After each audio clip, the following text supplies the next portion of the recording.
Bonjour et bienvenue à tous sur i24 News. Vous regardez sur le web. Au programme aujourd'hui, on parlera des deux dirigeants d'Uber placés en garde à vue. On vous présentera Easybiz dans notre dossier du jour et on vous montrera les vidéos qui ont fait le plus gros buzz cette semaine.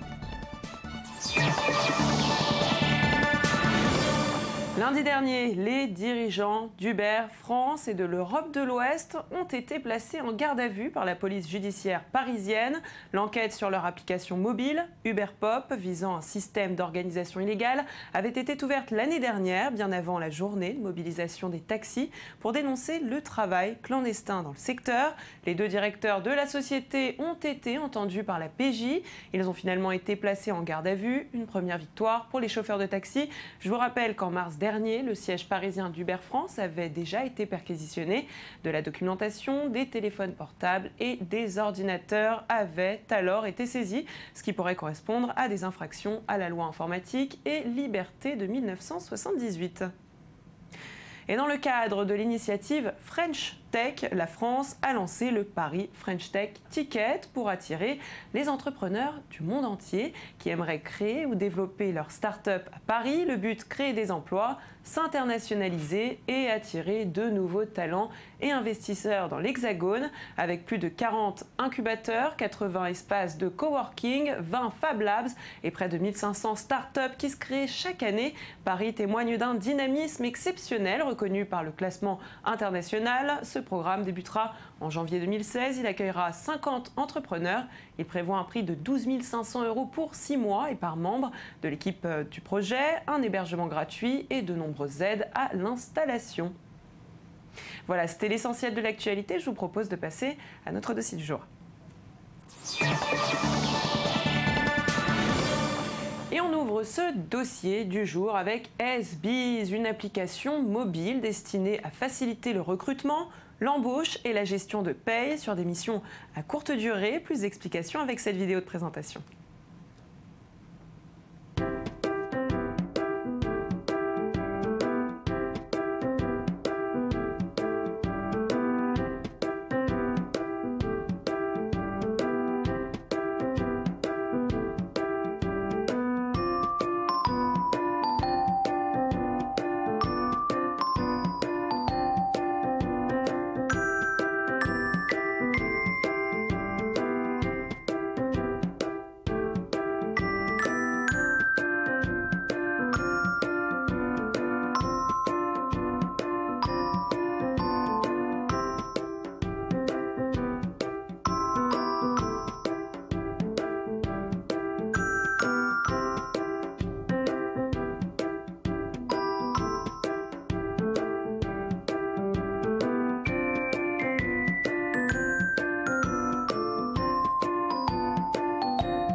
Avec nous pour en parler, Hugo Loustalet, vous êtes responsable publication chez Easybiz. Alors, d'où vous est venue l'idée de créer cette application ? Bonjour, alors l'idée de l'application Easybiz est née il y a 4 ou 5 ans, à une époque où, en side business, je m'étais offert un bar à Barcelone. Comme tout homme qui, en milieu de carrière, veut avoir une nouvelle expérience. Et je me suis vite retrouvé dans des difficultés incroyables, avec des chiffres d'affaires qui pouvaient passer du simple au quadruple, avec des problèmes d'embauche pour de courtes durées de personnel, etc. etc. Et donc du coup, cela m'a mené à embaucher au noir quelques personnes. Et j'ai très très mal ressenti cette situation, qui m'a fait sentir vraiment incroyablement dépourvu de solutions, et qu'au XXIe siècle, on soit encore obligé, que la rigidité du système du travail, du contrat de travail, soit obligé de nous amener inévitablement vers une certaine tricherie. Alors comment fonctionne Easybiz ? Alors l'application fonctionne de manière assez simple. Encore faut-il que les utilisateurs acceptent de remplir leur profil bien, ce qui n'est pas toujours le cas au début. Au moment de l'adoption, nous voyons une certaine difficulté à ce que les personnes prennent une photo de leur carte d'identité et de leur RIB, pourtant nécessaire à l'élaboration d'un contrat de travail. Donc nous travaillons sur la mise en confiance, la confiance de nos utilisateurs. À partir du moment où un profil, que ce soit un profil d'employeur ou un profil d'employé, est créé, cela permet de publier une annonce ou de répondre à une annonce en mode push. Et lorsqu'il y a un double appairage, c'est-à-dire que lorsqu'un besoin de ressources correspond à une offre d'une ressource correspondance qui ont la même appétence sur cette mission, il y a un bouton qui s'appelle un bouton embaucher qui permet de générer tout le workflow administratif et social, donc le contrat de travail, la déclaration préalable à l'emploi, de gérer les envois à l'URSSAF, les prélèvements sociaux, les prélèvements de salaire en amont. Et donc à partir de là, effectivement, il n'y a plus aucune aspérité administrative pour pouvoir embaucher quelqu'un pour une période allant de 1 heure au CDI. Donc ce qui donne une énorme flexibilité aux secteurs qui ont des besoins de main-d'œuvre pour des courtes durées ou pour des pics de production ou de la saisonnalité. Et quels sont les besoins auxquels vous répondez ? À quel besoin répond EasyBiz ? Alors EasyBiz répond à un plus grand besoin de liberté pour tous, employeurs et demandeurs d'emploi.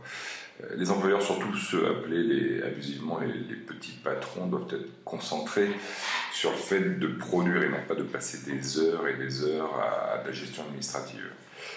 Quant aux demandeurs d'emploi, ils ne doivent plus passer leur journée à remplir des CV, des lettres de motivation, à faire des entretiens les uns après les autres, surtout pour accéder à des postes de plus ou moins courte durée, lorsqu'on leur demande juste, finalement, de démontrer leurs compétences, s'ils sont recommandés par un réseau et une certaine intégrité. J'utilise souvent l'exemple suivant pour démontrer un peu, pour faire un parallèle avec EasyBiz.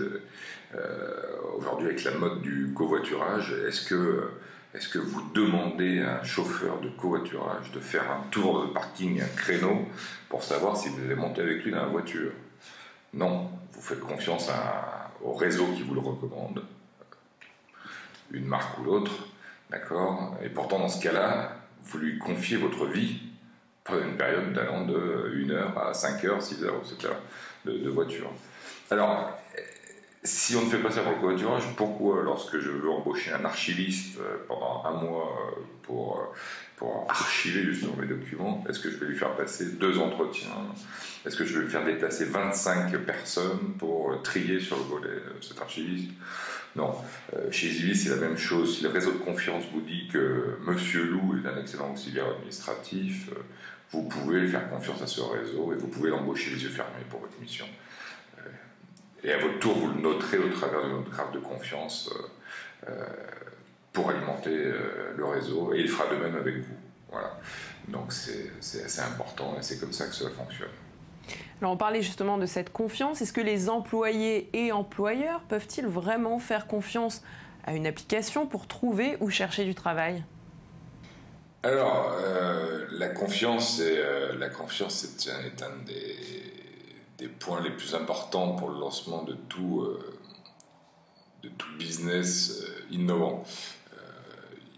Effectivement, nous traitons des données privées puisque nous faisons du contrat de travail, nous industrialisons le contrat de travail. Et donc, effectivement, nous devons avoir accès à des données personnelles, au scan des cartes d'identité, etc., etc. Et il est assez compliqué, il faut bien le dire, de spontanément trouver la confiance des utilisateurs. Et c'est pour ça que notre marketing et notre communication est basée sur le fait de nous approcher, de nous rapprocher de beaucoup de fédérations, confédérations, syndicats, pour avoir leur aval et qu'ils nous valident auprès de leurs affiliés. Voilà. Donc, nous avons lancé discrètement notre application en juin. discrètement, parce qu'il nous reste juste à intégrer effectivement et à finir à négocier d'importants partenariats pour atteindre une masse critique de ressources afin de pouvoir atteindre notre break en termes de missions créées et missions satisfaites. Donc je vous propose de refaire une interview dans 6 mois et je pourrai vous donner de plus en plus d'informations à ce niveau-là. Le casque HoloLens de Microsoft a décollé dans l'espace. Ça s'est passé le 28 juin dernier. Les lunettes se sont envolées avec la mission de ravitaillement SpaceX intitulée Sidekick. Ce projet, en collaboration avec la NASA, a permis de dessiner des annotations virtuelles et d'interagir avec des objets holographiques. Ces lunettes permettent de lancer des applications, regarder une vidéo, surfer sur le web ou même de jouer à Minecraft. Voici les images incroyables récoltées depuis l'espace.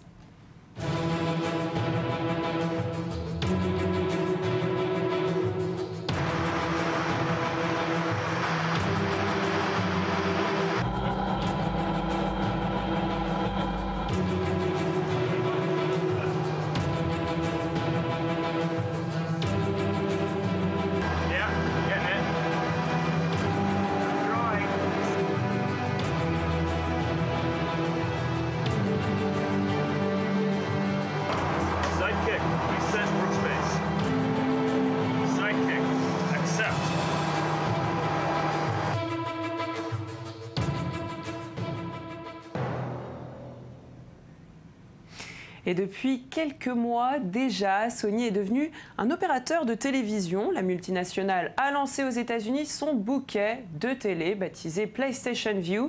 Le service est accessible via la PlayStation 4 ou la 3 et fonctionne avec une connexion Internet déjà existante. Aujourd'hui, Sony innove avec un bouquet à la carte. Les 3 chaînes offertes seront Showtime, Fox Soccer et Machinima. Pour le reste, eh bien, ce sera à vous de décider dans une vidéo commerciale. Sony met toutes les chances de son côté pour séduire avec humour et sans trop de détails ses futurs clients. Regardez.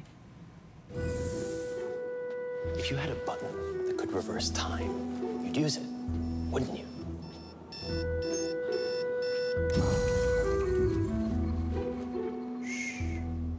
And if you had a magnetic force field to protect yourself from phone zombies, you'd use it, wouldn't you? If you had robotic legs that gave you extraordinary strength, you'd use them, wouldn't you? If you had a real-life save point, you'd use it, wouldn't you? And if you had a TV experience better than you ever imagined, just waiting for you inside your PlayStation, you'd use it, wouldn't you? PlayStation. Le youtubeur Black Hawk, connu pour ses effets spéciaux, a récupéré les images du documentaire animalier Wonders of the Moonson. Alors son but, le rendre plus agréable à regarder, par y relever, eh bien à vous de juger.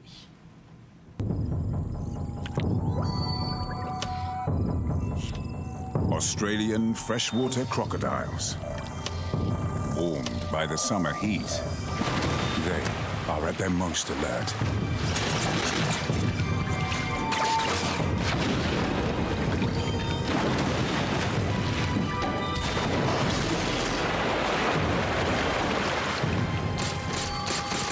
The crocodile's jaws snap shut in the blink of an eye.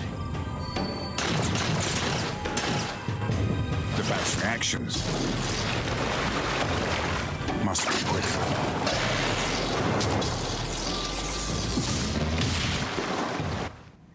Alors dans la vidéo que vous allez voir, un homme allemand, dévasté par son divorce, décide de partager la moitié de ses biens, mais alors vraiment de tout partager. Quand je ne parle pas de moitié, je ne parle pas à moitié. Il a décidé donc de diviser chacun de ses biens par 2 avec sa femme. Pour ce faire, il va même jusqu'à couper sa voiture en 2. Cette vidéo a été vue plus de 5 millions de fois en quelques jours à peine. Un buzz totalement réussi pour ce qui était en fait une publicité pour un cabinet d'avocats spécialisé, devinez-le, dans le divorce.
Et oui, parfois il faut se méfier d'Internet. Et sur le web, c'est terminé pour aujourd'hui. On se retrouve demain, même endroit et même heure, pour plus d'infos 2.0. Pour le moment, je vous donne rendez-vous sur notre page facebook.com/sur le web, le Mag Actu.